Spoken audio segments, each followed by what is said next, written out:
I love my HBCU.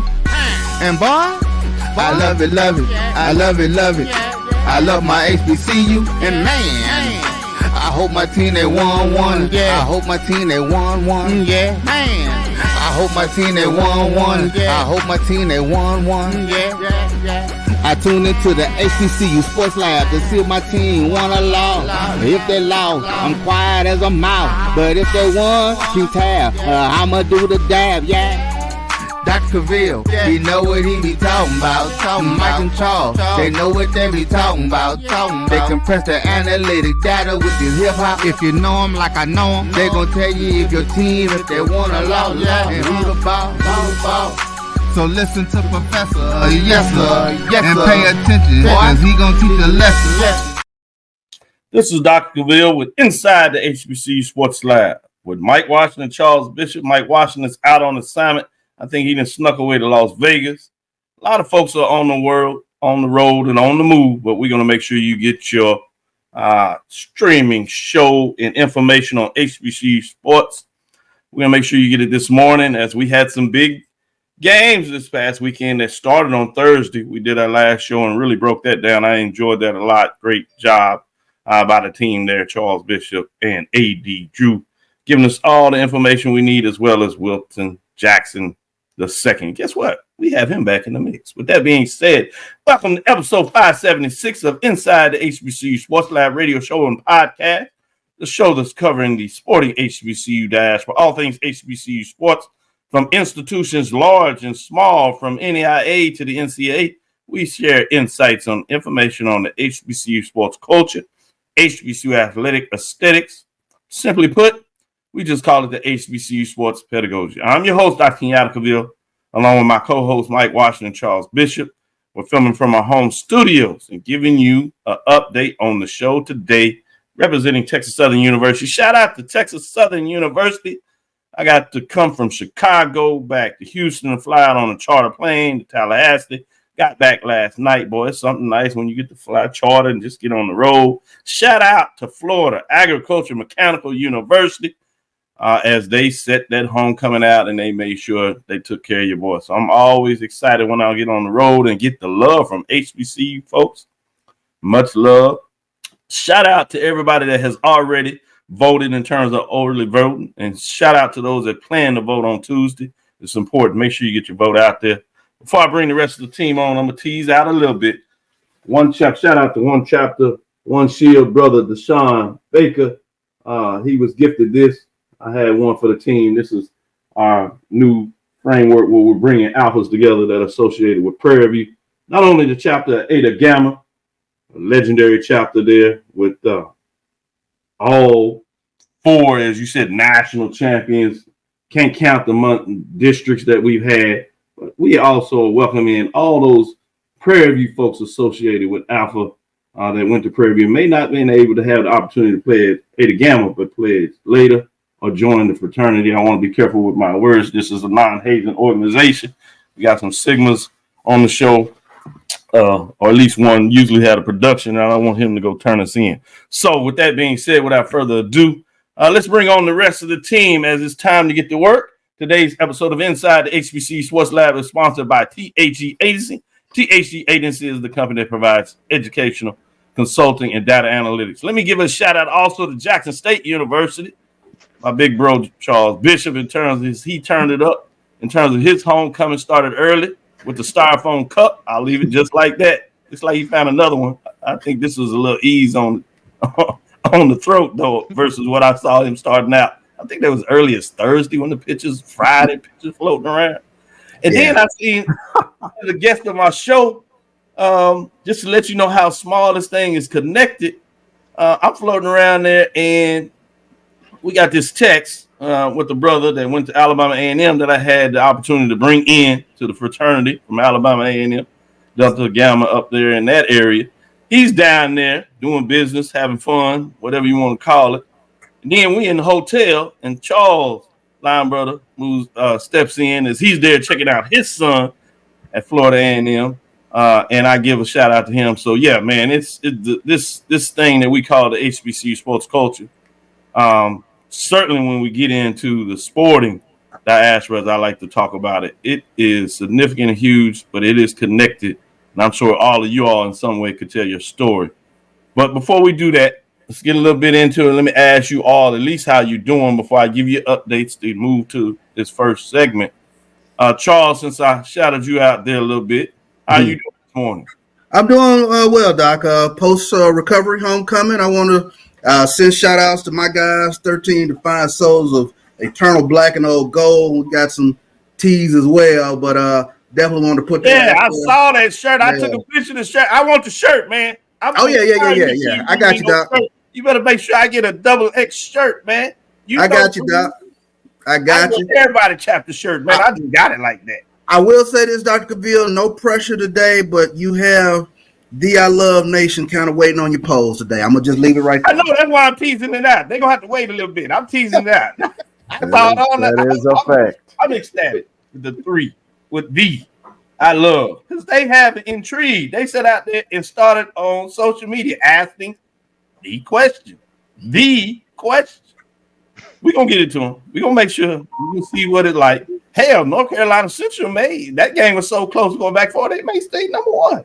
Yeah. Then we got the voters. 2 of the voters are right here. Shout out to Bryan for driving the ship. Appreciate you. And again, let me shout out you all for your homecoming. Your people, they're nice, man. People say what they want. Hospitality. Man, they kept shoving cups in my face, but I ain't gonna tell you what it was. Oh Lord, it was nice. Good morning, Tallahassee. It's good to see you guys.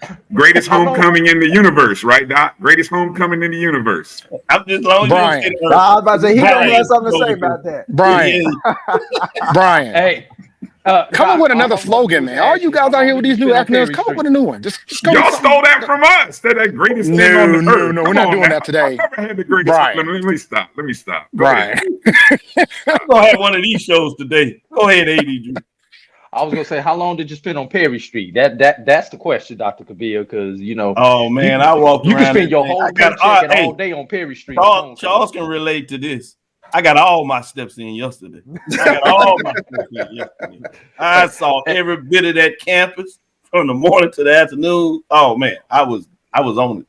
Yeah. So yeah, I stayed living on Perry Street. Yeah. And Dr. Ran out of money. Yeah. Dr. Cavil, you talked about the I Love waiting on the polls.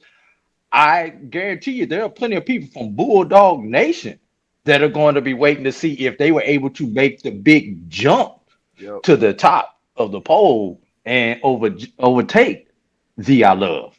Yeah, their victory over the number 1 team. Yeah, you're right. And they asked about it on Thursday. Y'all talked about that. Was a top 5. That was a top 5 matchup. Big game. Big game. Love. Yeah. You played a non-ranked team, so let's see how everybody weighed those 2 games. I'm just saying, my ear got bended yesterday. Like, hey, y'all need to do the right thing. I'm like, hey, chill. Like, man, I got 1 vote. You got to remind them that you only 1 vote. You only 1 vote. It got a little gangsta on me yesterday. I'm sorry. Yeah, it's like the nation. At least what we think it is. We try to be democratic about it, but people have other inclinations on their mind. But that's another show. David, how you doing today? Doing great, man. I'm over here getting ready to watch my son play in the Super Bowl. Team went winless and decided to play out of their minds last week in the playoffs. So now we here. We here this week. Congratulations. Let's get that Super Bowl. Let's get that Super Bowl. We're gonna get that. We're gonna get it. He gets this year. Well, we ain't gonna get much of that. We ain't gonna have much of a Super Bowl this year. At least not in football. I mean, other sports I had to throw that jab in there. But seriously, what's the weather you were talking about? What's the weather over there? Right now, we're sitting around 43 degrees. It went up 3 temperatures since I joined in. 43. Wow. I would the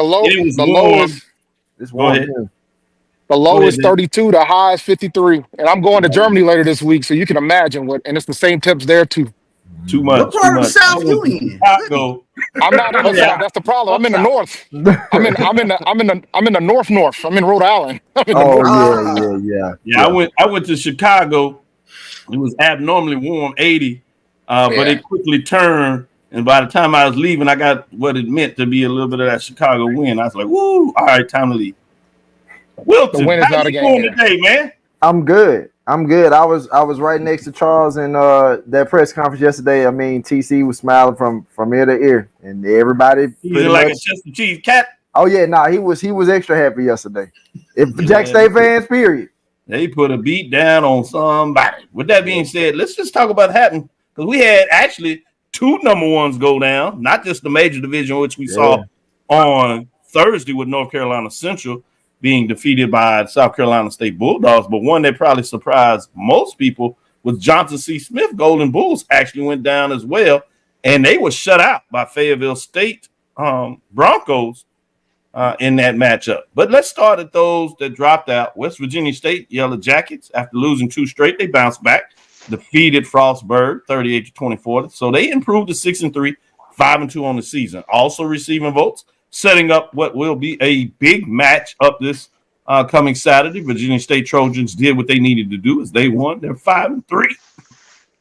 More importantly, 5-1 in conference play as they defeat Lincoln, Pennsylvania Lions 55-0. Florida Memorial Lions, they continue to find a way to win, and they had a big victory, 5-2-1 on the season, 4-1 in conference play as they sneaking right around the chicken coop trying to find a way to get a conference championship. They defeat St. Thomas Knight Hawks 75-21. AD Drew's a little familiar with St. Thomas. That's a whole nother story. We won't get there, though. Fort Valley State Wildcats, they also won, setting up a big-time matchup themselves. They're 6-3, 6-1. Defeated Benedict Tigers 44-20. Those are your teams that would have been in the top 10 if you look at it that way.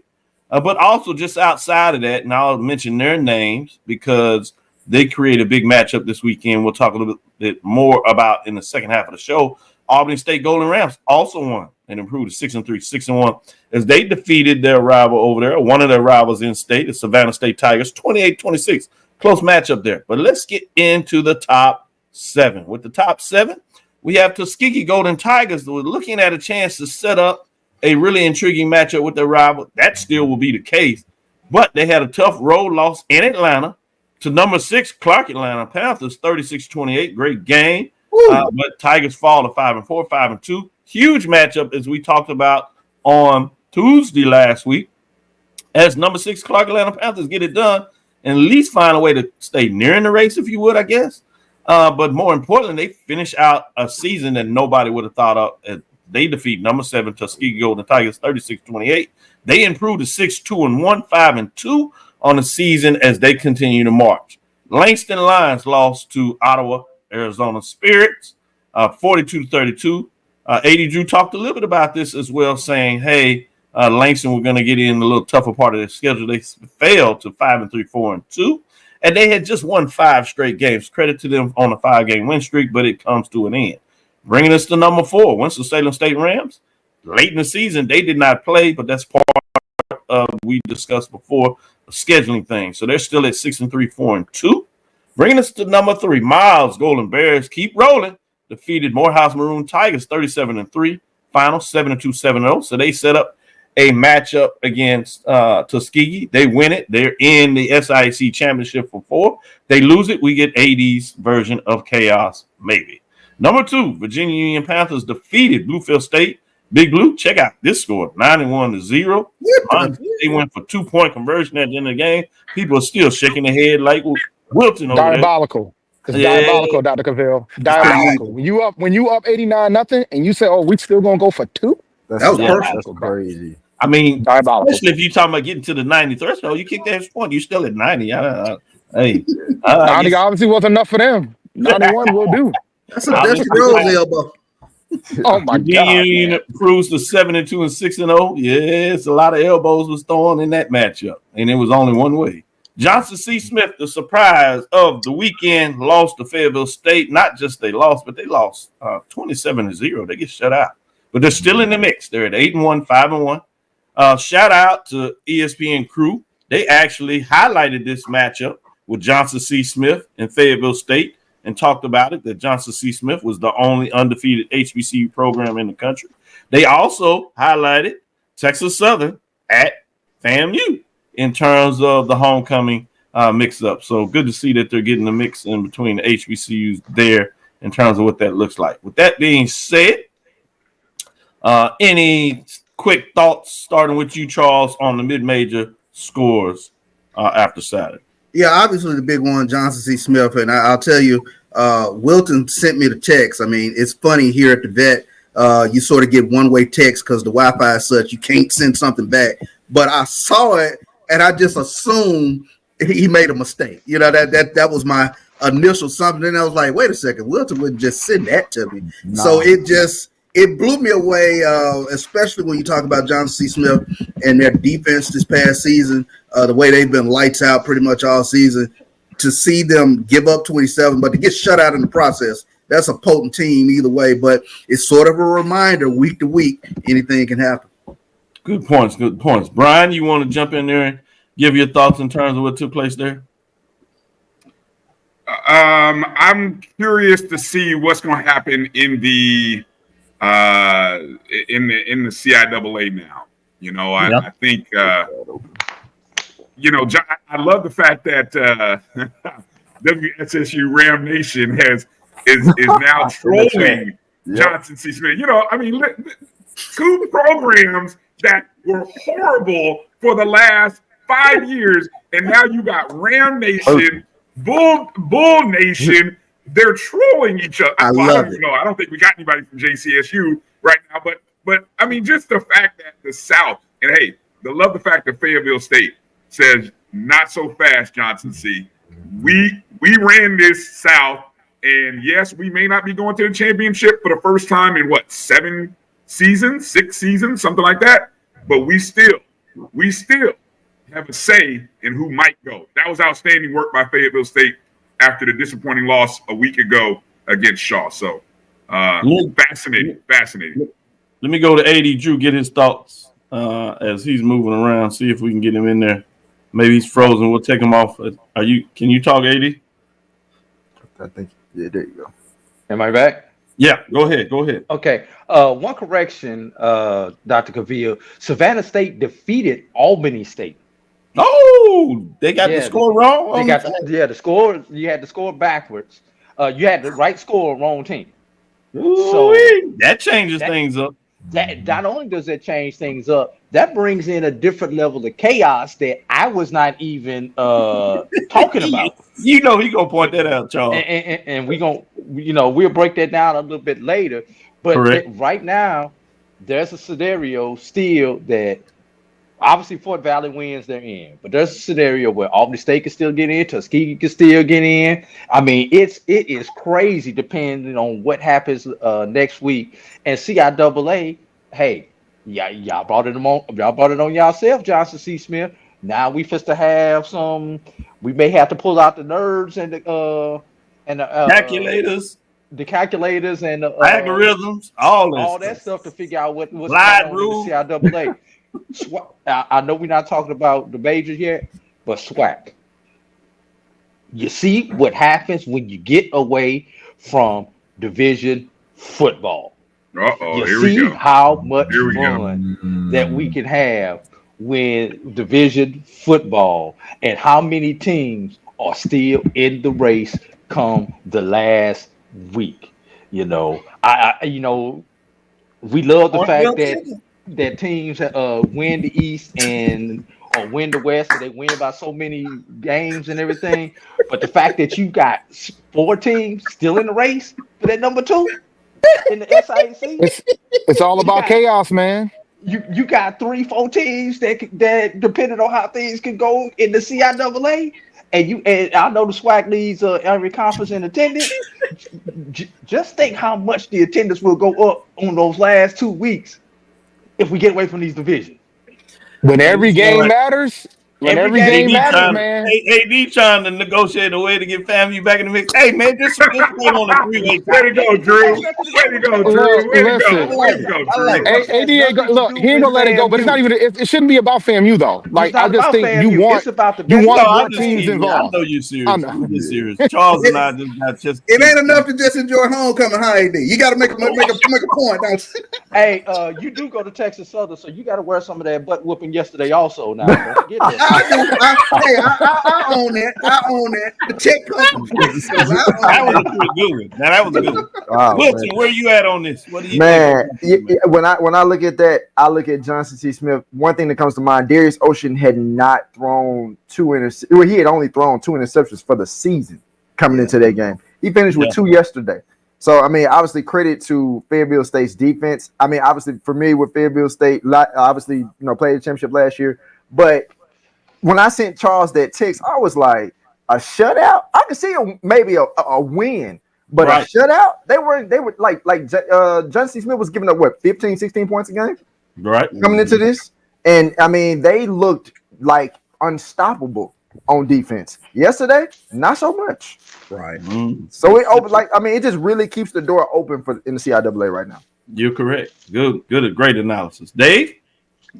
I'll be quick. It's about the art of the hangover, right? And I know a lot of folks had homecomings this week, but it's about the art of the hangover and whether or not Johnson C. Smith is going to let this loss hang over to the next couple games. That's going to be important because it won't take much for those guys to be out since they're no longer in divisions. Ooh, great point. Great. Well, let's take our first break. We'll come back on the other side and we'll talk about the major division and then we'll slide the poll rankings just a little bit. Stick with us. We'll give you the poll rankings. Stick with us. We'll be right back after this first break. If you think all pads are exactly the same, think again. This is Always Ultra Thins reinvented with the Always Triple Protection System. This pad wicks gushes 90% faster, absorbs even more so you can feel dry, and locks odors in. Rethink your pad for up to 100% leak-free and odor-free comfort with the totally reinvented Always Ultra Thins. This is always like never before. The Cuvée Group is a Florida-based marketing and training consulting firm. We help businesses communicate to their target audience and engage them in conversation. We also help to expand their audiences, which will ultimately result in growth for those organizations. In addition to being a certified constant contact specialist, my colleagues and I are also certified in John Maxwell Leadership Principles. We use these proven principles to conduct workshops, training, and private coaching sessions for individuals and companies looking to take things to the next level. Contact us to schedule a free consultation. Issues today, don't delay, call Cuvée. Nope. Come on, him? Ooh, I like him.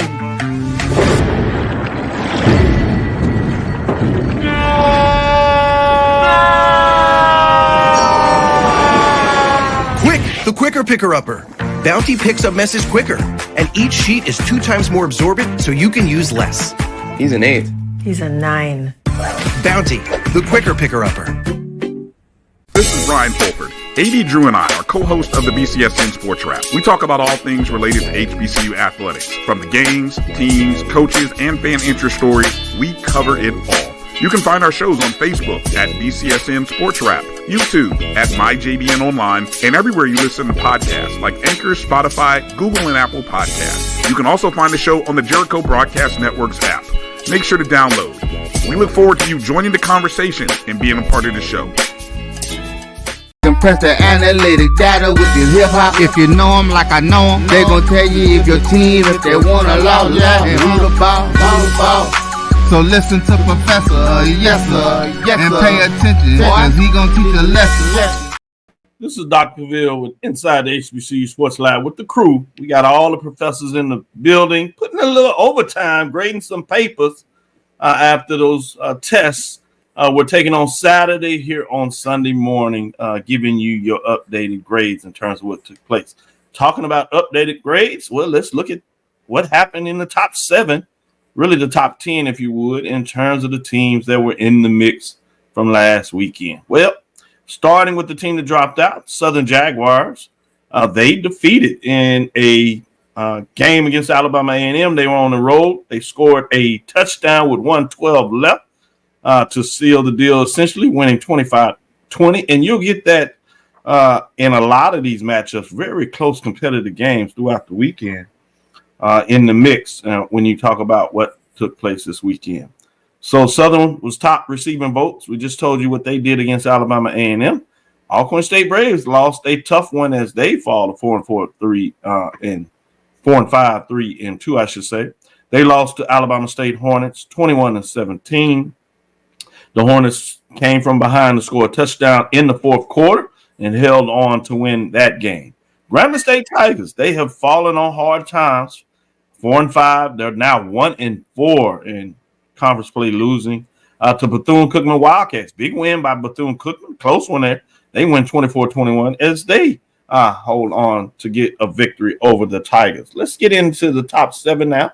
Top 7, we just told you about Alabama State defeating the Alcorn State Braves 21-17. So Hornets improved to 5-3, 4-1. Everybody keeps wanting to talk about their quarterback, but that defense finds a way to hold them in the game. And now they're getting a little momentum. Should be interesting to see, can they push it just a little forward? Well, Florida A&M took out all their frustrations of the season on Texas Southern Tigers, 52-28. It got close for a minute, 2 touchdowns where the Tigers pushed back for about 5-minute stretch, and then the Rattlers said, no, that's enough. We're finished with you all. 5-3, 3-1 as they improve on the season, getting things done. At number 5, Hampton Pirates lost to Villanova Wildcats. This is part of their season as well, particularly in conference play. Played a lot of close games, but just cannot hold on to leads. Villanova scores in the third quarter and is just enough to hold on and win 20-14 as the Hampton Pirates fall to 5-4 and 2-3 in their conference race. Bring us to number 4. First upset of the week, Thursday night. Everybody's eyes was on ESPN2. We did the whole second half of the show giving highlights.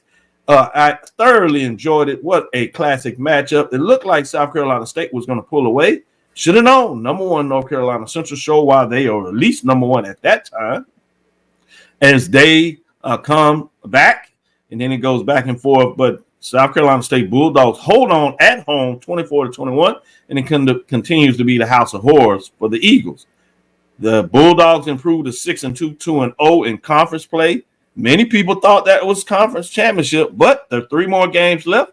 We'll get to see what takes place. Number 3, who was also number 25 in the NCAA poll rankings, Tennessee State Tigers, lost to UT Martin Skyhawks 28-21 and had a chance to score a touchdown that would have given them in range of an extra point or go for 2 to win the game on 4th down.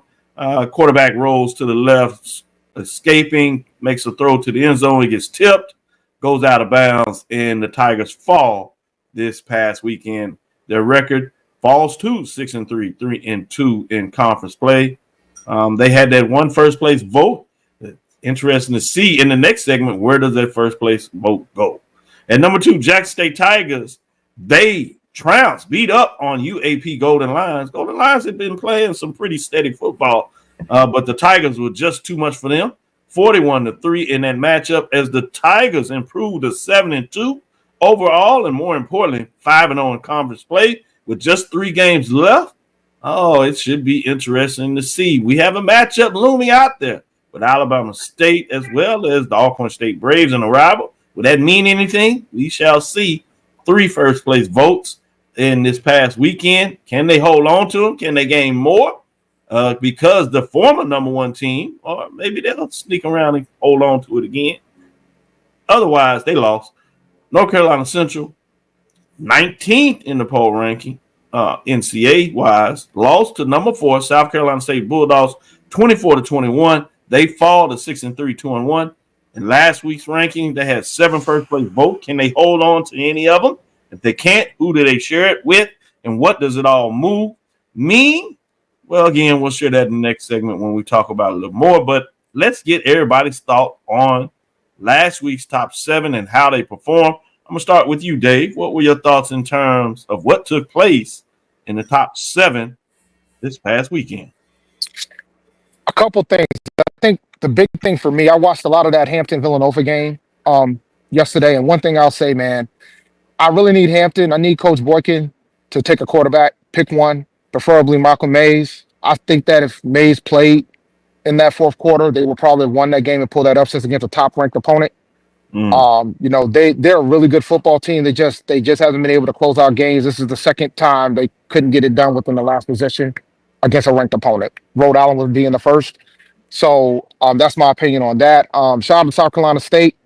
It's going to make it interesting. We getting to the point where Josh from HBCU Nightly's out here hoping it gets cold for them when they go to those away games up in Howard and such. So it's going to be hilarious to watch them sweat it out for a change. So it'll be fun to watch at a minimum.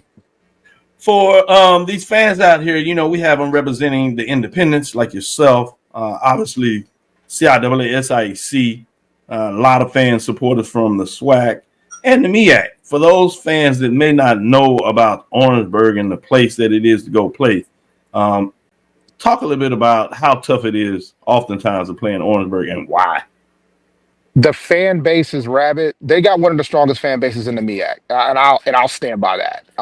Even when A&T was still in the conference, they've always had such a rabid fan base, and they have every right to have it. They have a lot of players that make it to the NFL. They have multiple Hall of Famers. They care about their football in Orangeburg. But it's been a house of horrors for the schools in the state of North Carolina, not just A&T. A&T's probably won more games in Orangeburg in the last decade than they did for the previous 70 years. Like, it's a hard place to win at. It just is. Gotcha. So it's so those guys down the road, they've been getting the taste of it now more often now that they're in the MEAC again. So, and they're seeing it much more often now. Great breakdown. Appreciate that. Let me go to you, Bryan. What are your thoughts in terms of what took place in the top 7 and those just outside of it, if you want to add them as well? I'm sort of piggybacking on what Dave was talking about. I mean, Hampton twice now, 2 home games against nationally ranked opponents, and you so close. I keep and so I mentioned Hampton being so close, and then I look over at Tennessee State, and I'm like, my goodness, man. Tennessee State down 21-0 in the first quarter. Battle back to get within 6 yards. 6 yards in the fourth quarter of a chance to tie it up, right? I'm on the train coming back, watching this game, and I'm thinking, wow, Tennessee State has a chance to tie this game up, and they couldn't get it done. 6 yards away. That's tough, man. I mean, that was a great opportunity for Tennessee State. I mean, who knows? If Tennessee State gets that win, where might they be in these rankings that we're going to be dropping later in the next segment? So missed opportunity. They would have been in the driver's seat to be in the Big South OVC championship game in the final game of the season against Southeast Missouri. They would have been in the driver's seat, and that was another game I was glancing at, and that was a tough one to watch, man. Yeah, but they had their chances to win it. Well said. Well said. Let me go to you, Wilton. What are your thoughts in terms of the top 7? Great comments, Bryan. So when I look at the top 7, I look at that. I'm gonna start at the bottom. When I look at Alabama State beating Alcorn, not surprised there. Alcorn, again, you kind of know what they're gonna do, but I think it just further solidifies that Alabama State's defense is real, very much so, and they continue to show us that. I'm not surprised by what FAMU did. I knew they were gonna do that. I was really hoping Hampton was gonna pull out their win. A lot of the points that he mentioned, I can echo with that. I was kind of glad to see South Carolina State beat North Carolina Central. I'm not gonna even lie. I was glad to see that. I was hoping Tennessee State was gonna come back and pull off the win against UT Martin, because I feel like it would have not only put them in a different place to potentially compete for the title, but more so than anything, what kind of win would they have brought for Eddie George and his tenure at Tennessee State, and what that would have meant for the program. That's how I looked at it too. Jackson State, getting the win against Arkansas Pine Bluff is again what I expected. So yeah, that's how I feel about it. Good comments, and I agree totally in terms of Tennessee State. Yeah, it was really a chance to take the next step and put all eyes squarely on them. But as they've kind of teased at various times over the years, they did it one more time, more than anything. Their fans, I hate that for them. With that, I'm gonna go to you, AD Drew, and save Charles for last with his final comments. But AD Drew, what were your thoughts on the major division top 7 teams?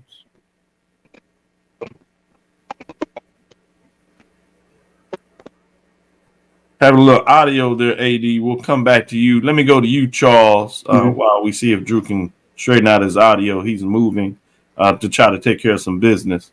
But we'll see if we can get him back in before we take our next break. And if not, we'll certainly get him in on the other side with the unveil of the top 7. But before we do that, Charles, what are your thoughts? Yeah, I think I echo the comments with regards to Tennessee State. I mean, I thought, I was watching the end of that game, and I just figured that they would figure out a way to get in the end zone, but to no avail. But that was just a huge loss in terms of what could have been with regards to Tennessee State. And we all talked about, this is the sort of game that Tennessee State needs to win to kind of keep that momentum going as we get into latter October, going into November, but to no avail. Huge win for South Carolina State. But the thing I thought about yesterday was how much fun the MEAC is going to be over the next month or so. I mean, Morgan State down 23-3 and finding offense out of some. I was like, wait a second, where did this offense come from Morgan State? So those are things that were rolling around in my head. And Jackson State, that was a very dominant performance. They are a very workmanlike team, very lunch pail, but it's a lunch pail with a swagger. And Irv Mulligan gives that offense a ridiculous amount of swagger in regards to, you have to meet Jackson State's physicality. That offensive line, they maul people. Another big day for Irv Mulligan yesterday. And Irv Mulligan sort of puts you in the mindset. I don't know if a lot of you guys remember Destry Wright, but when Destry Wright was running back for Jackson State, guy who came downhill with bad intentions, Irv Mulligan sort of puts you in that mindset of that type running back. And that Jackson State's defense, this is, I believe, I saw Israel Carey put that up there, but I believe this is the 3rd week in a row they've shut out a team in the second half. So it's a team that's still ascending. And that's one of the things that, I just jumped out with me yesterday, that they haven't hit their ceiling yet. Good stuff. AD Drew, are you back in the mix? Can you guys hear me now? Yeah, you're great. Yeah. Bring it. All right. I'm going to start off with the Tennessee State game. Yes, that was very disappointing from Tennessee State. I wish we would really be sitting here talking about which one of these 3 teams that we're going to put at number 1 instead of the 2 teams that we had, that one of them would clearly be the number 1 team. I want to talk about Alabama State for a moment. Alabama State is a team right now. Eddie Robinson Jr. has figured out a formula. He is not going to beat himself. He's going to run the ball. He's going to play excellent defense, and it's going to allow you to make a mistake and capitalize on that mistake. We talk about close finishes, Tennessee State coming within 6 yards. Alcorn State came within 4 yards of tying that game up yesterday on a Hail Mary. We almost had a Jalen Daniels replay as the ball was tipped. It was caught. Unfortunately, he was 4 yards short of the end zone when Truck Robinson caught the ball that was thrown. And those who did not see the game, Xavier Vaughn went down at the end of the 3rd quarter with an injury that really wound up turning the tide of the game, because the backup quarterback was not really able to move the offense like Vaughn had been moving the offense. Vaughn moved the offense until Alabama State's defense took over. With a couple of other injuries, such as to Tyler Macon, who's out with a groin right now, it was really a game that Alcorn, unfortunately, could not take advantage of and keep themselves in a race. Which brings up the fun game next week, Charles. Can Alabama State's defense hold and force Jackson State to make a defense? But we'll talk about that later. Nice tease. Charles, going back to you quickly in terms of just your thoughts with TC Taylor. Extension, Mo Carter as well. But talking a little bit of football here, what are your thoughts in terms of TC Taylor getting that extension? Yeah, I asked him a question in the post game, and he said, to be honest, it was a weight off of his shoulders in that regards. But when you take a look at what TC has done in a year and a half at Jackson State, you can see where he is building this program. And the contract extension is a reaffirmation, if you will, of what they think TC has done with this program. And we've talked about this, when you have your upper administration in alignment with what athletics is doing, great things can happen. So Jackson State football, I think, is in great hands. When you talk about TC Taylor, he's part of this cadre of young, great head coaches. When you talk about TC Taylor, you talk about South Carolina State's coach. You talk about Trey Oliver. These are really great minds within HBCU football. Appreciate them while they're with us. Great call on that in terms of getting those young coaches out there. They're getting it done. To your point, the example of opposite of that is what Prairie View did last year. You had the coach come into it, make it to the championship game, and they didn't extend him. And now all that pressure, I wonder how much of that has played out on this Prairie View team. Obviously, myriad of different issues that they could have taken care of, but I'm sure that doesn't help anything with coach being on the final year of contract. So smart move. Love the things, as you said, what the administration did, namely Ashley Robinson. I've seen him kind of do these things before, and he knows a good timing and when it's time to make a move and how to take some of that pressure off in his experience. I really value, and this is another example of doing that. Let's take our last break. We'll come back, and it's finally that time. We do the unveil of the top 7. Charles, who'd you have number 1? Don't answer that. Bryan, I'll wait. Don't answer that. AD Drew, who'd you have number 1 as you voted? Wilton? David? Keep it to yourself. We'll be right back after this break. It's never too early to plant the seed, to share the tradition, and instill a sense of pride in your HBCU with your little ones. HBCU Pride and Joy Children's Boutique helps you share your school spirit with a wide selection of adorable kids' apparel and accessories officially licensed from your favorite HBCU.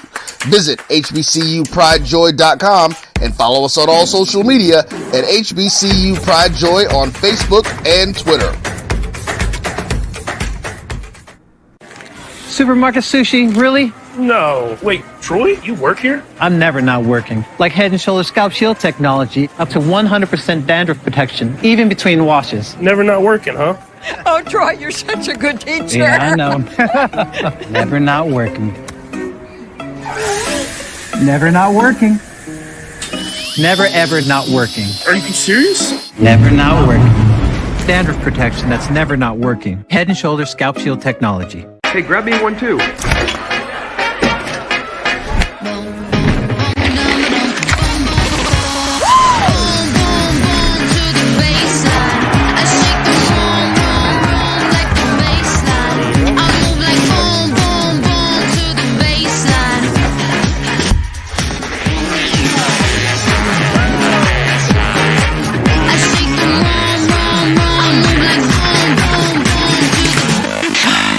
Charmin Ultra Soft has so much cushiony softness, it's hard for your family to remember. They can use less. Sweet pillows of softness. This is soft. Holy Charmin. Oh, excuse me. Roll it back, everybody. Sorry. Charmin Ultra Soft is so cushiony soft, you'll want more, but it's so absorbent, you can use less, so it's always worth it. Now, what did we learn about using less? You gotta roll it back, everybody. We all go, why not enjoy the go with Charmin?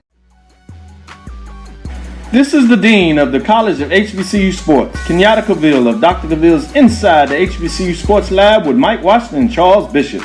Come mix it up in the lab where the course lecture is in session every Tuesday from 6 o'clock p.m. Central Standard Time on Facebook Live, YouTube Spreaker, or the BCSN app. As we discuss all things about the HBCU sports culture, including exploring the week that was in the sporting HBCU diaspora, as well as the upcoming week of HBCU sports. With me, the Dean, the College of HBCU Sports, on Dr. Cavil's Inside the HBCU Sports Lab with Mike Washington and Charles Bishop. Course lecture dismissed. Compress the analytic data with your hip hop. If you know them like I know them, they gon' tell you if your team, if they wanna lose, and who the ball. So listen to Professor, yes sir, and pay attention, cause he gon' teach a lesson. This is Dr. Ville inside the HBCU Sports Lab. We have Professor Bishop, Professor Rhodes, Professor Drew, Professor Jackson II, and Professor Fulford. Let's get into this top 7. Those that dropped out it was at least one team that dropped out this week, and that was the Hampton Pirates. They fall out of the poll with a record of 5-4, 2-3. We talked about that tough loss this past weekend in Villanova, as they could not hold on to get it done. Playing some pretty good football, however, but not enough to really make a challenge in the CAA.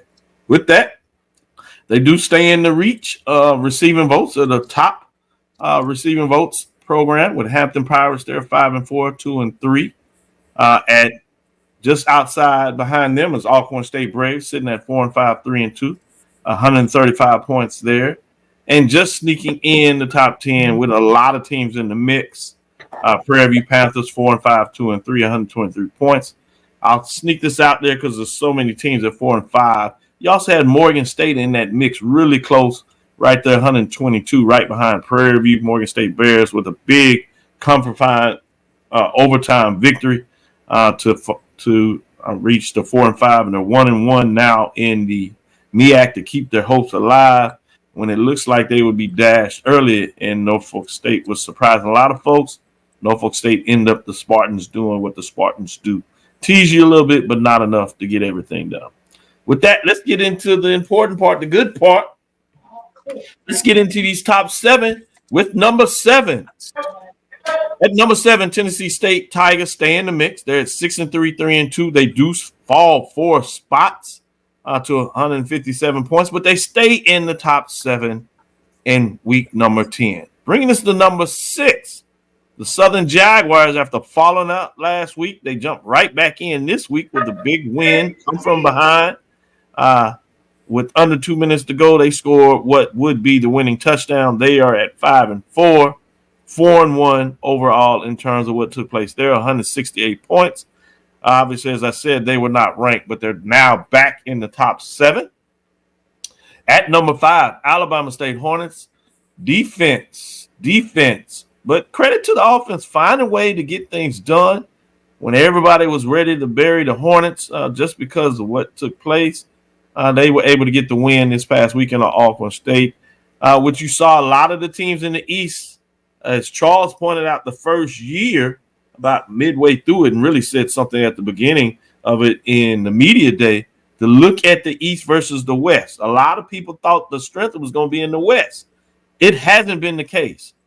The East has dominated the West, has dominated the conference in terms of that. And I'm just talking about the first 2. I'm talking about pretty much all the way down the slate. The East has had a huge number over the West. We'll talk more about that as we start to close the season and kind of say what that means. A.D. Drew kind of teased it out and said maybe there should be even a new format. Will be interesting. Will that take place maybe during the offseason? There's been that talk. Will it come to a pass? Anyway, more importantly, let's look at the top 7, close this out.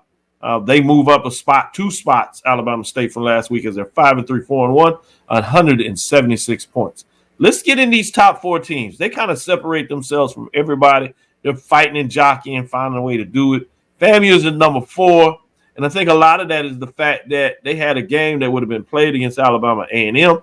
They did not get a chance to play it. They have to push it back to the end of the season. So they're just sitting at 5-3. 3-1, and obviously the loss to Jackson State. With that being said, they are in the mix.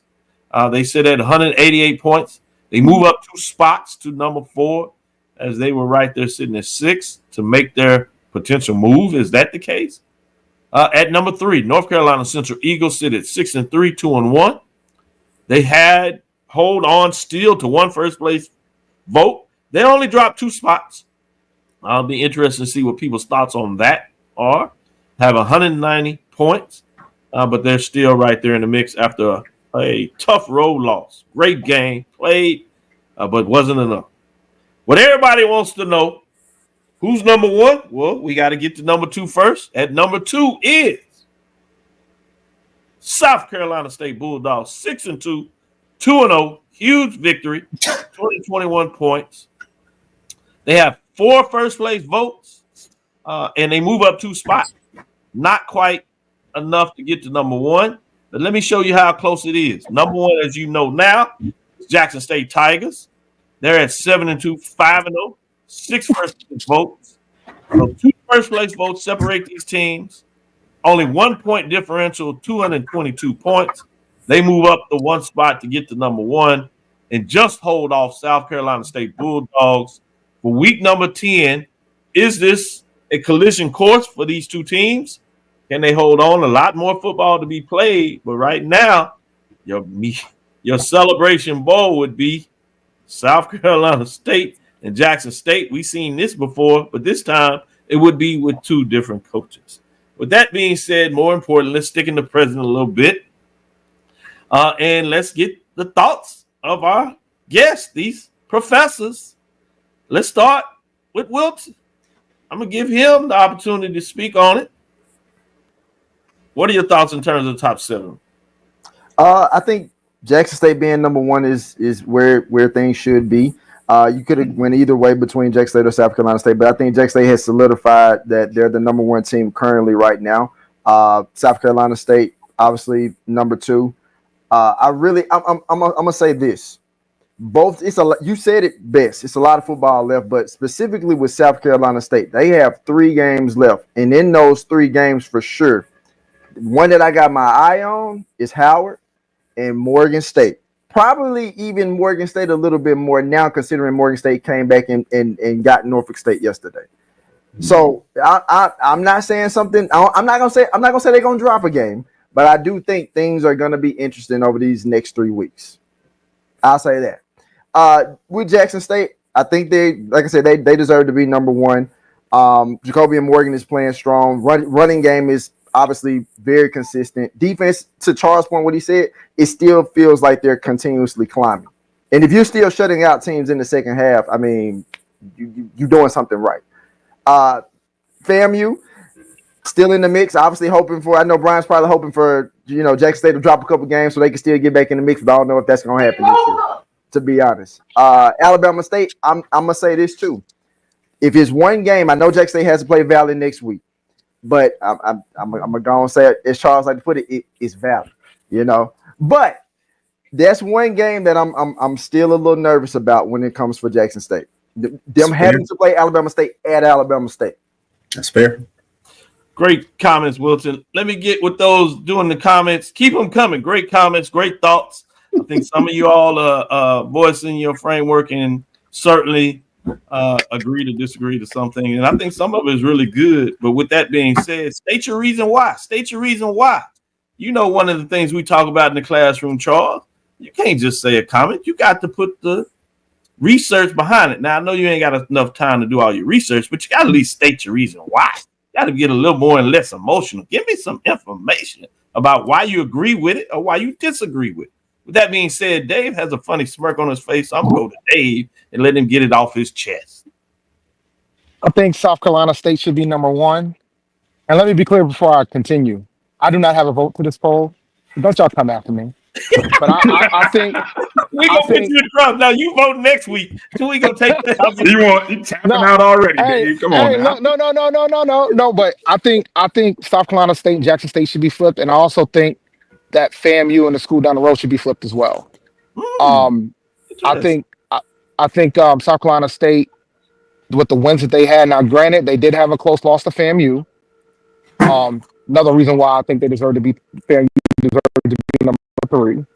And I just think that loss that Jackson State had against Grambling, and it wasn't like a close loss, I think that should be a factor in this. I mean, you're talking about South Carolina State that beat the number 1 HBCU team in the country, right? That was nationally ranked as well. So I think that should hold a little bit more strength to put them at the number 1 spot. I think that's fair, but that happened so long time ago. It was close. I mean, it was close. Don't get me wrong. It was 1 point, but I'm like, I think South Carolina State should get the nod here. And I will also say this before I close. Yeah. I think South Carolina State and Jackson State is the matchup I want to see in December. The way that those two teams are playing. I'm not mad at that thought. 80 Drew. I mean, I know that's not what folks were talking about at the beginning of the year, but I think based on what I've seen so far, that's what I want to see.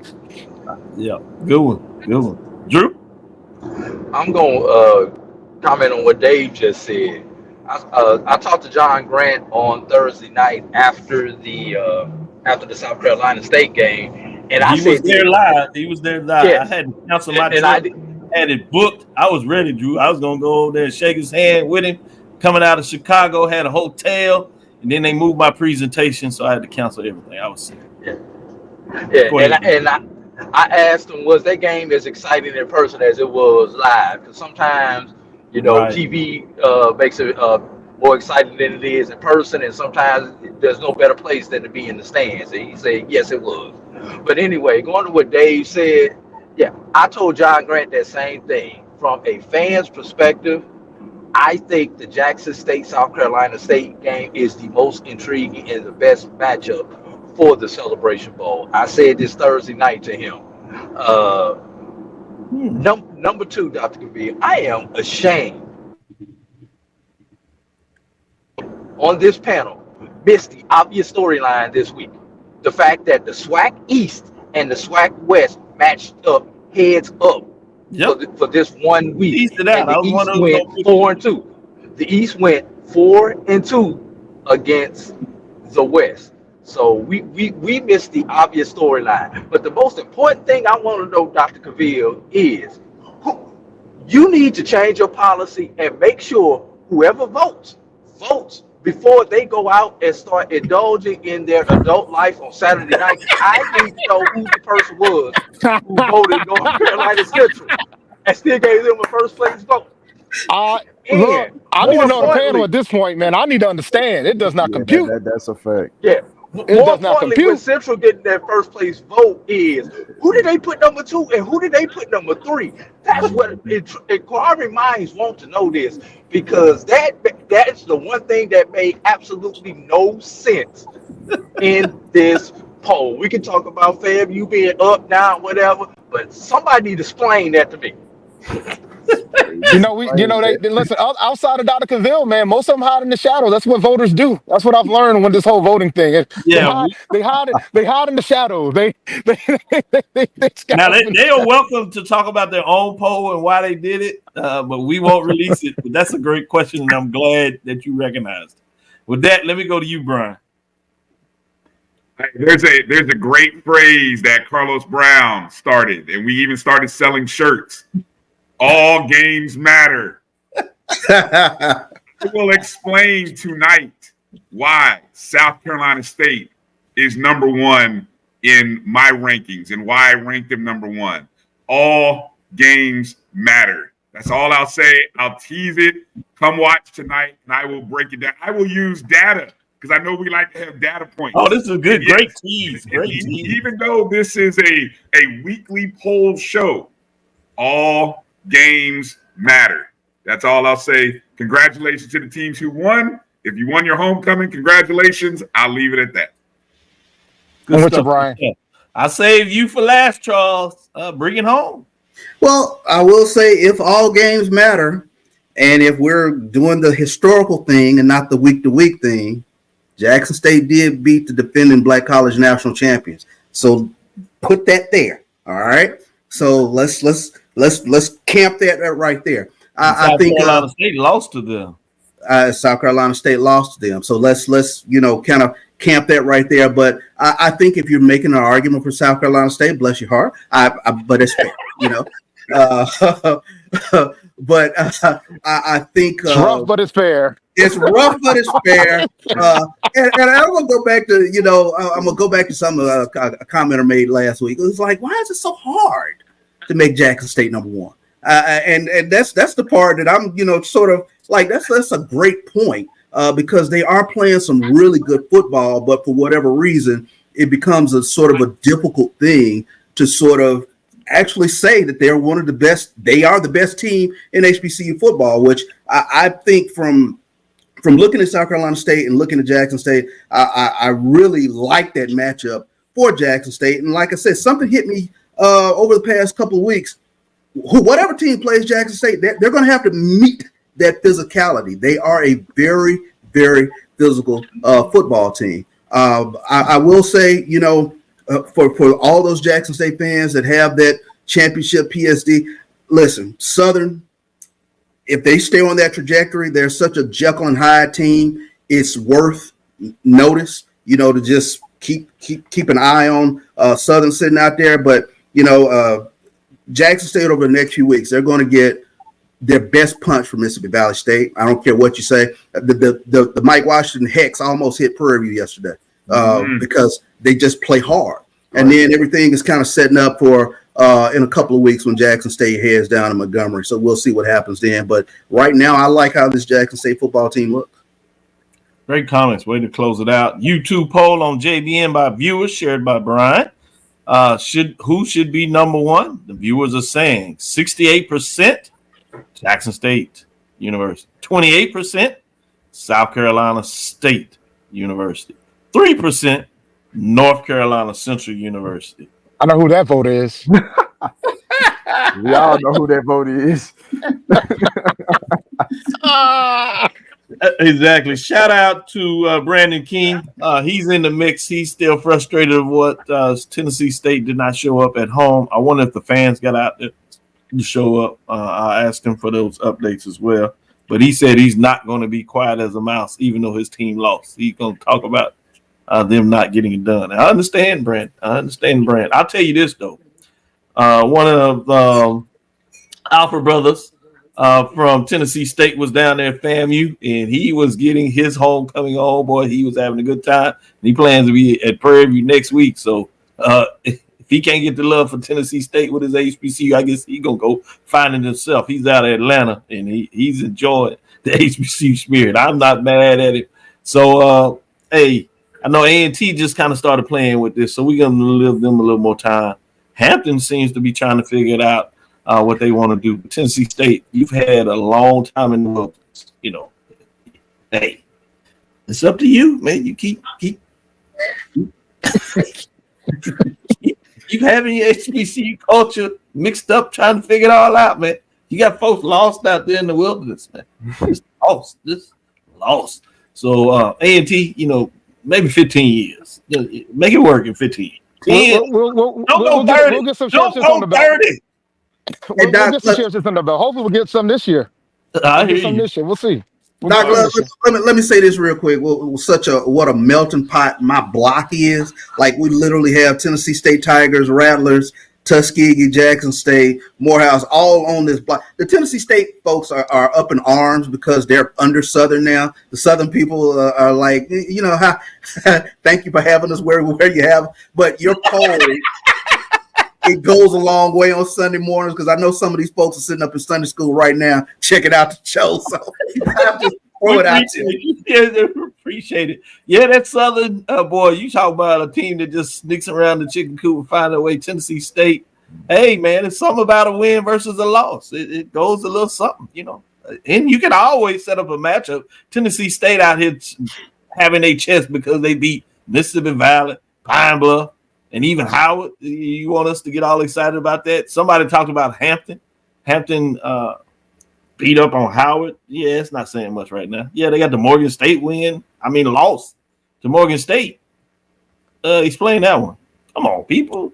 Listen, I don't know when Morgan State's decided to have an offense, but so far it's only been in 2 games. And we saw one of them yesterday. and guess what happens when they have an offense? Right, they win when they decide to show up. I picked them to win that conference, thinking that all they had to do was have an average offense, and they've had an abysmal offense for all games but 2. Yep. So I don't know what to do with this. We'll take our last break. We'll flip it around, give you a little update on some big games this weekend, and then we'll tie it in the bow and give you the top 7 of the band of the year. We'll give you that information as that was released. You can go get the whole 15. You can go to Band of the Year, the website with the Celebration Bowl, give you that information. And HBCU Game Day has as well. But we'll be right back after this last break, tie everything in a bow, let you get to church, finish up church, and then we'll do that in terms of getting in the mix. Stick with us. We'll be right back after this break. Choice Hotels is a family of brands that helps you get the most for your money so you can be any traveler you want to be. You could be a free hot breakfast hero at a comfort hotel. Yes! That's how you waffle! Mr. This Script got a plot twist at a Radisson hotel. A business big leaguer. Go for Key. Even the ultimate pool float inflator. With 22 brands and the best value for your money, Choice Hotels has a stay for any you. Book direct at choicehotels.com, where travels come true. Gotta get the corners.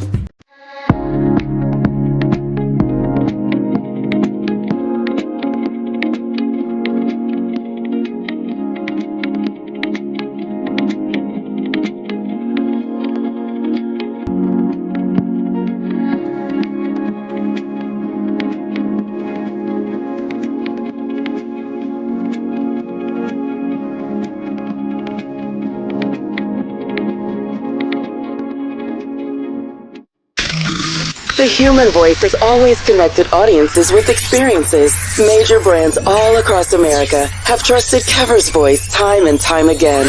Conversational, powerhouse, intelligent, and sincere. That's the voice you need for your creative marketing process. CAVERSVOICE.com. CAVIL'S Voice, CAVIL'S Voice, CAVIL'sVoice.com. Always on, all the time. Since 2002, Empowerment Resources, Inc., a nonprofit organization, has empowered more than 1,500 youth and adults in Duval and surrounding counties. Through its programs, Journey into Womanhood, Girls Mentoring, Life Skills for Teens, and Parenting Education Coaching. To get involved with programs, volunteer, or donate, visit www.empowermentresourcesinc.org. Follow us on social media, facebook.com/empowerment.resources and instagram.com/empowermentJAX. Troy, you work here? I'm never not working. Like Head & Shoulders Scalp Shield technology, up to 100% dandruff protection, even between washes. Never not working. Never not working. Never ever not working. Head & Shoulders Scalp Shield. Never not working. You're looking for the latest information on Southern University sports, the Southwestern Athletic Conference, and HBCU athletics. There's only one place to go. Tune in to the Carlos Brown Show, exclusively on the Black College Sports Network. Compress the analytic data with your hip hop. If you know them like I know them, they gon' tell you if your team, if they wanna lose, and who the ball. So listen to Professor, yes sir, and pay attention, cause he gon' teach a lesson. Before we get into these big matchups, particularly on the mid-major division, where these matchups will go in a lot of ways to see who plays in the respective CIAA and SIAC championship games. So we'll highlight those, and then we'll get into some key matchups on the major division as that floats around. But I'd be remiss if I didn't give a shout-out to Day One Crew over there at PV, as they have worked and put together a VIP tailgate experience presented by HBCU Unity, if you would, hosted by Prairie View A&M and FAMU National Alumni Associations. The tailgate is between 11 a.m. and 6 p.m.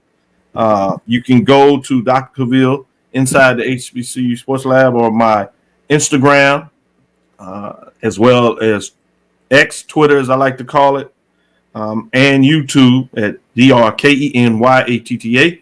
You can scan the QR code and be a part of this great event in terms of Prairie View A&M University. RV lots 89 to 92. As Charles, you know, it will go down with plenty of spirits and food before the game and post the game in terms of what that looks like. So, yes, the VIP tailgate experience presented by Day One Crew of PVU have brought together the PVAM National Alumni Association. I've seen a little bit of this. I hope to see more of this. I think this is where things are going, VIP. And if you want to have your own VIP experience, I can put you in contact with Day One Crew. They do an extraordinary event of what it looks like in terms of to take your tailgating up a level from a, VIP exclusionary component, if you would like. Again, the game kicks off at 2 p.m. I'll be at that. Then I'll hide in my suite and see what I can see, what takes place, and come back out. I'll have the Deuce with me as well. So as he is getting his HBCU spirits in, he's had multiple homecomings this year, and so he might even come out with his ranking to see where they stand. We'll let you know where that goes before we close out things. But let's get into some of these key matchups in terms of what it looks like. Obviously, you have a top 7 Clark Atlanta. They take on Morehouse. Not sure that's a lot of anything, but I did want to part out Clark Atlanta. We talked about rat poison early in the season, and after that second conference loss, I think it kind of got quiet.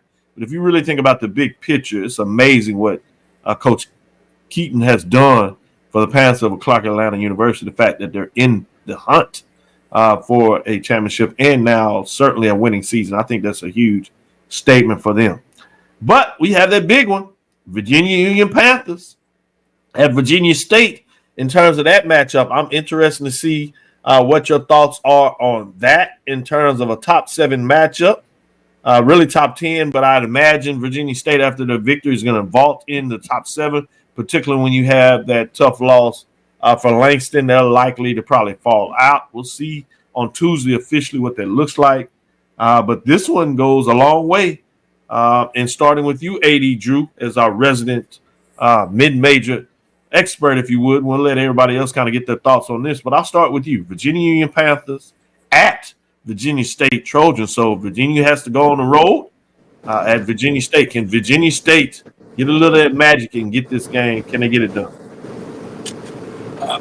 I'll start off with that one. And I'm going to take this game from a different spin. I'm going to take it from the Johnson C. A Virginia State win coupled with the Johnson C. Man, Drew, you having a hell of a tease right there because you fading out a little bit. I think I know where he's going. I think I know where he's going. Let me fill in because I jotted this same note down. I don't know if Drew was looking at the notes that I had, but I think where he was going was if Virginia State wins and Johnson C. I think he's saying if they were to lose to Livingstone, you'd end up probably with a rematch of Virginia Union, Virginia State. I think that's maybe where that is accurate. Wow. And you want to talk about more chaos? Here we are. Yeah. Y'all really think Livingston gonna beat John C. Smith? We don't know what's going to happen next week. We didn't think Fayetteville State would set out John C. Smith. You're absolutely right. Particularly in shutout fashion. It goes back to the hangover. It depends on which John C. Smith we're going to see next on Saturday. Exactly. Expect it. But so, any other thoughts? Y'all kind of jumped in there, so I think you shared it. But anybody wants to add any additional thoughts on it? I think AD Drew wants to. Drew, you back? Try it again, Drew. Okay, how much of that did you guys get? None of the above. All right. Let me see if I can remember that tape. I'm going to talk about this from the Johnson C. Smith perspective.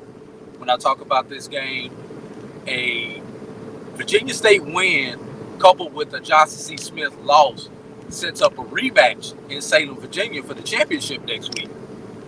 So we talk about chaos. That is chaos. Can State stop the potent running attack of Union? That's going to be the number one question coming into this particular matchup. And after that, State got to play solid defense, stay mistake free, and not turn the ball over. So I'm going to go to each of you all in terms of the breakdown as we coming up with our time. I'm just going to ask you this from perspective. Which way are you leaning? Virginia State or Virginia Union, Charles? I'm going Virginia Union, Jada Byers. David? Jada Byers. Wilton? Virginia Union. Bryan? The fighting Jada Byers. Yeah, Virginia Union all the way. By 30. By 30. Until somebody tells me otherwise. Right. 80 Drew, I guess you're looking at chaos, so you're leaning Virginia State. Hey, just so I can come back on here next week and say I told y'all. There's no shame on the I'm going to let you man. lead off with this too, 80 Drew. Talk a little bit about this Miles Golden Bears Tuskegee matchup and what needs to take place for the chaos to go on in the SIAC.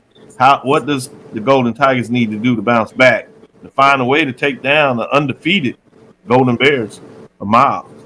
Miles are on the road. In addition to this being homecoming for Tuskegee, this is a much anticipated day as the lights were officially installed. They have been ran during a test run we saw the pictures on Instagram and X with the band out there on the field.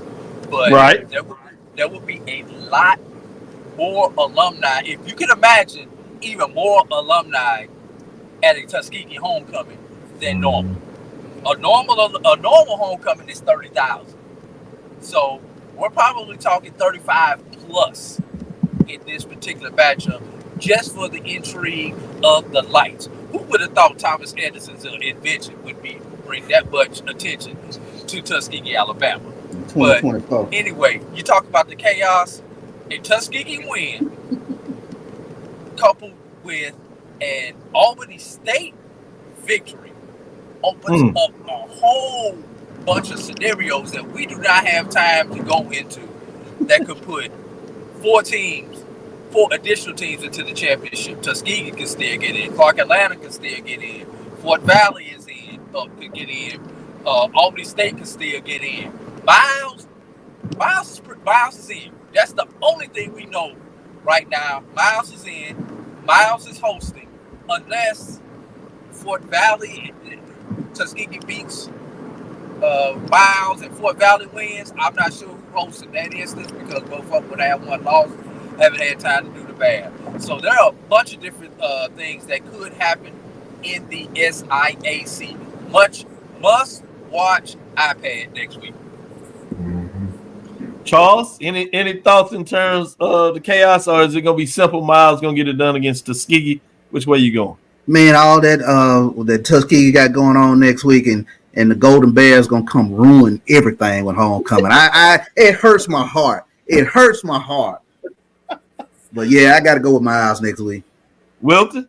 Yeah, Tuskegee. I echo what Charles said. I was thinking the same thing. I'm like, he's talking about all these lights on the field, and all the alums are gonna come back, and it's gonna be a grand old time. But they still gonna take a loss on the field. Not to go to Bears.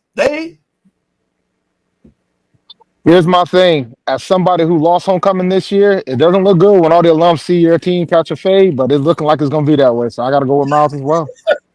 Man, Dave made it personal. Tell you, it's not going to be good. I'm telling you, man, I'm telling not a good look. Not. Bryan. Miles.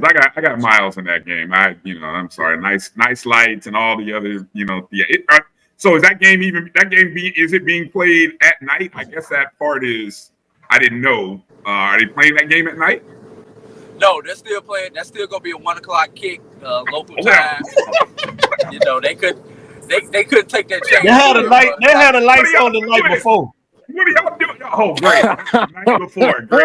That's gonna help the after party, Bryan. The after party. It's for the after party. Let them party. Win or loss, they gonna party. With some party on the field Saturday night. People going Brian, home. sticking with you. Fort Valley State or Albany State. Who you got?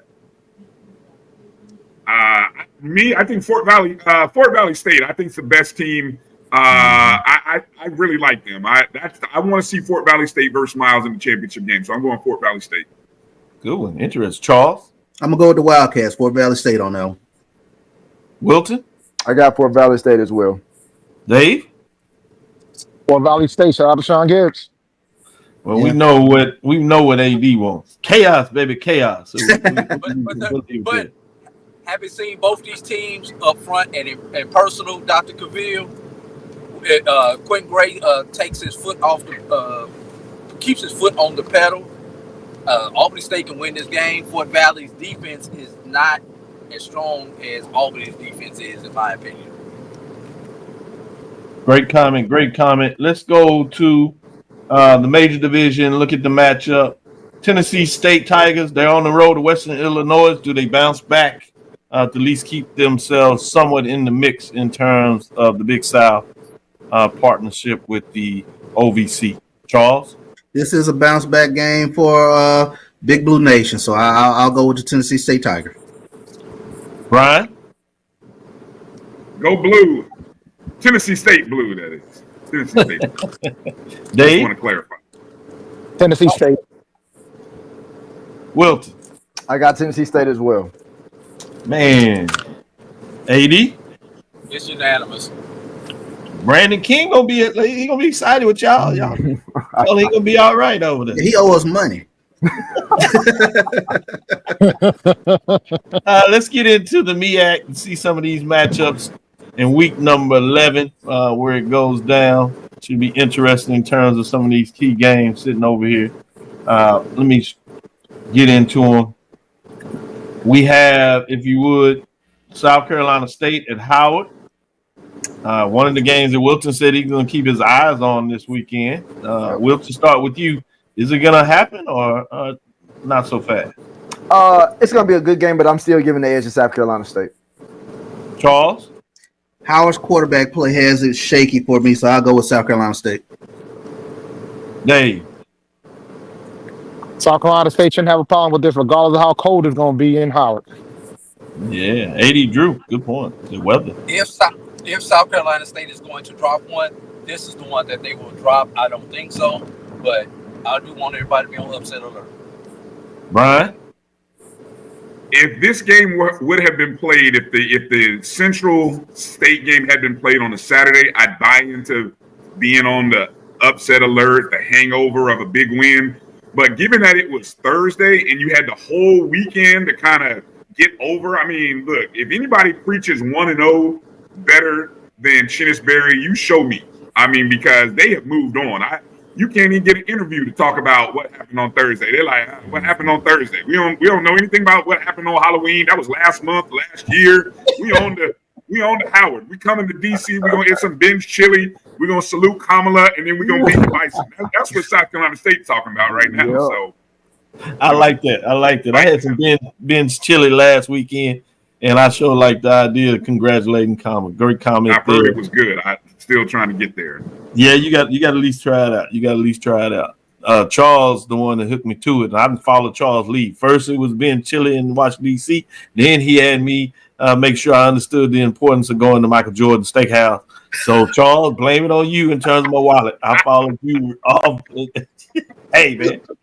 And then you leave a breadcrumbs. I had some deep dip pizza, too, from Cheese. Over there. Wallet and your waistline, Dr. Cavil.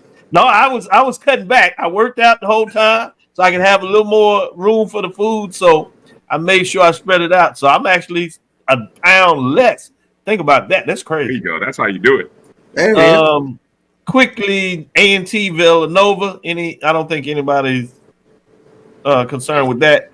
Only thing I'll say. Get rich. Betting against North Carolina. All I know is this. I'll say this. For some reason, the Aggies tend to play tougher on the road. I don't think they're gonna win the game, but I think they'll cover. So be careful. That's all I'm gonna say. Just be careful. You out here trying to put your money on that spread. That's all I'm saying. You can say no if you want. If you did that against Richmond, you lost your money too. Just remember that. You did that against Richmond, you lost your money too. Hampton at Townsend. Hampton bounced back on the road. Townsend is 4-5. Hampton is 5-4.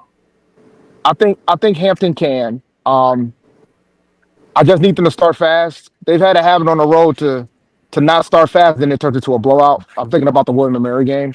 So I just think they need to start fast against Townsend. Townsend's not that bad of a football team. Some folks had them at the dark horse to sneak it to the playoffs. They've just been disappointing. But I think Hampton can get it done. Anybody else got any thoughts on that? Give me the Pirates in May. Drew, go ahead.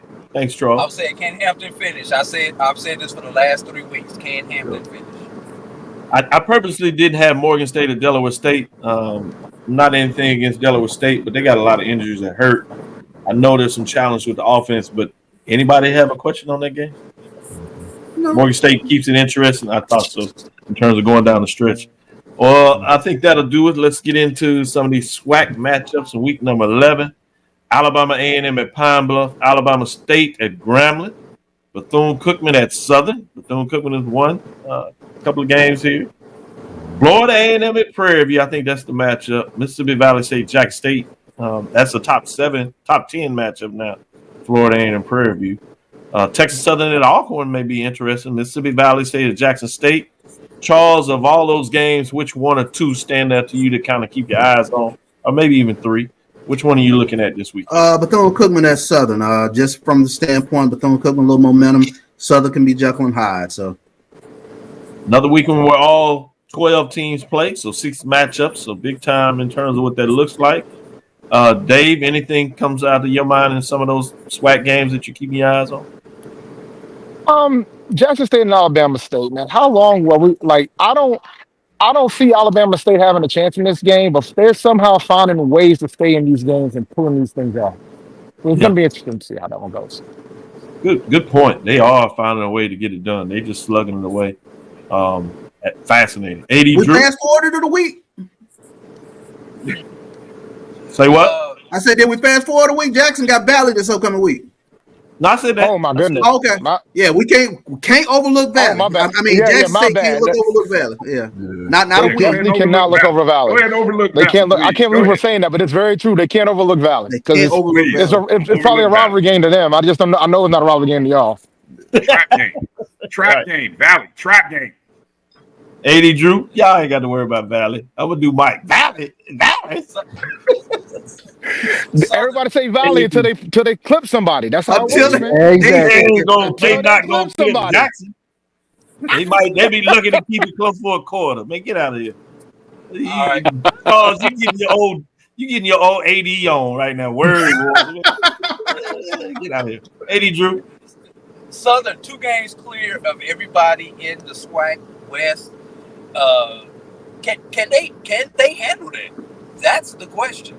Can Southern handle being 2 games clear of everybody, or will Southern lose and come back to the pack and make things interesting going down the stretch? That is a question. That's one reason to keep your eyes on that Southern. Bethune-Cookman just had a victory. Southern still has some question on offense, but they have so much defense. It's hard to imagine they lose at home. There is no offense in the West, Dr. Cavil. Oh, I agree. Yeah, everybody's searching for offense. Literally everybody in the West. As you said, the East came on with this matchup and won 4-2 in terms of what that looks like. And if it wasn't for a missed field goal, it may have been even worse. With that being said, Bryan. It's interesting. This is one of those weekends where, yes, the second weekend where you get all 12 SWAC teams playing each other, and there isn't a, quote, sexy matchup, which means there will be at least 2 upsets. A couple teams will trip over themselves that we all were like, oh, they were supposed to win this. So, as I'm looking at the schedule, I'm looking at you, Alcorn. I'm looking at you, Alabama A&M. I'm looking at you. Hey, look, I'm gonna say it. FAMU, don't go out there to Texas and get comfortable. So I don't know who it's gonna be. But this is one of those weekends where somebody might trip over themselves. Somebody might trip over themselves.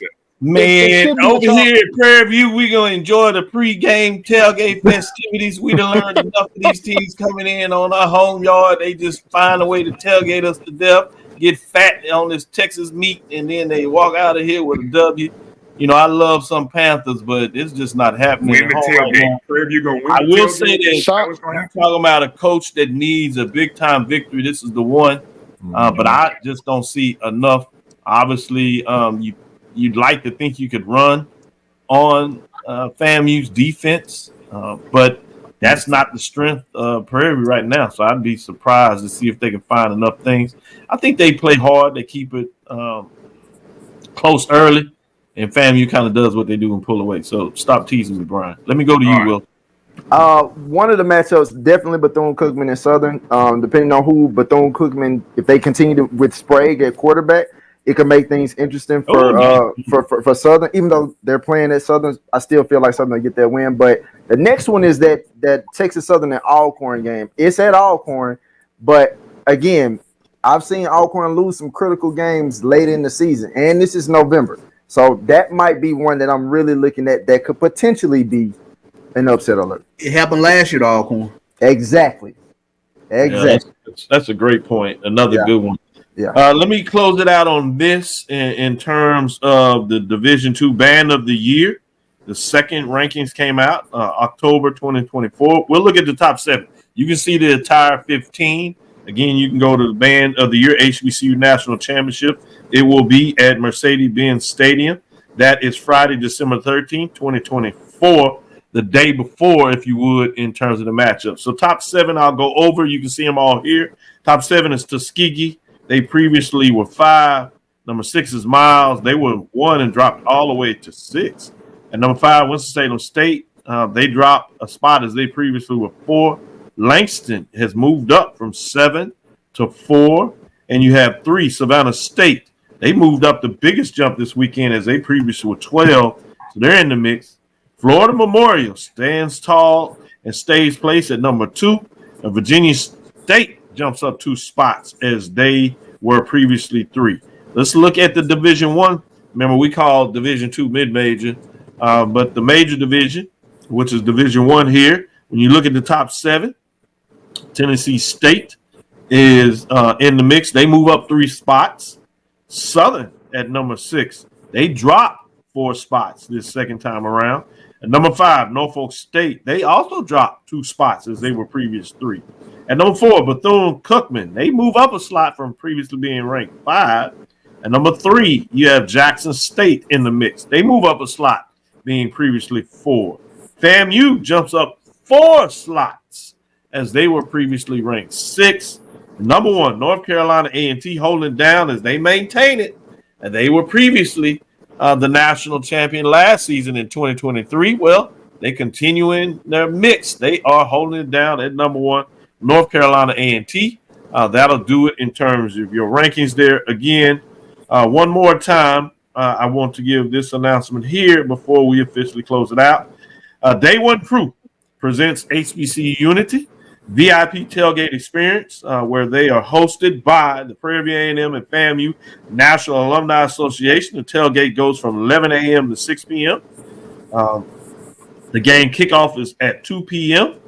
You can go to my Instagram and you will see the information where you can do a picture and get your information get your tickets from the QR code. It is going to be in lots, RV lots 89 and 92. Again, that's the VIP tailgate experience hosted by PVAMU FAMU National Alumni, presented to you by Day One Crew. Also, 1876 is Sports and Athletics. Athletic Foundation is an official sponsor of this event with some others. With that being said, thank you for listening to Inside the HBCU Sports Lab. Make sure you share our podcast with your friends and colleagues. I am Dr. Kenyatta Cavil, the Dean of HBCU Sports, coming from inside the lab in the College of HBCU Sports with Mike Watch and Charles Bishop. Mike is on the road celebrating his LBs as they are selling their anniversary 35th, getting it done in Las Vegas. Man, he didn't invite you, boy. That's all right. That's all right. Again, we want to thank you for listening to Dr. Mills Inside the HBCU Sports Lab with Mike Watch and Charles Bishop. Charles invited me. I couldn't make it, Charles. I appreciate it. Tuesday and Thursday at 6 o'clock. We'll get you there. So you get into close of things around that time. You should be having those votes come in some areas. Folks will be in the line again. If you hadn't did your early votes, make sure you vote on Tuesday. We want to make sure we put that out there for all involved. See a lot of folks, HBCU homecomings, bands, and a lot of folks doing their things either with their I voted sticker on, people having their shirts on in terms of they voted, fraternities, organizations, institutions. So amazing work from the HBCUs, continue to do great things. That'll wrap it up for us today. With that being said, I am Dr. Kenyatta Cavil. Twitter, Facebook, and Instagram. I call it Twitter because I can. It's DRKNYATTA CAVIL. HBCU Sports Lab 1 on Twitter and Facebook and YouTube is Inside the HBCU Sports Lab. Dream big. Continue to move forward. We will talk with you soon. Charles. Of course. Bryan. Lecture. AD, Wilson, and David. Dismiss. Great job. Great job.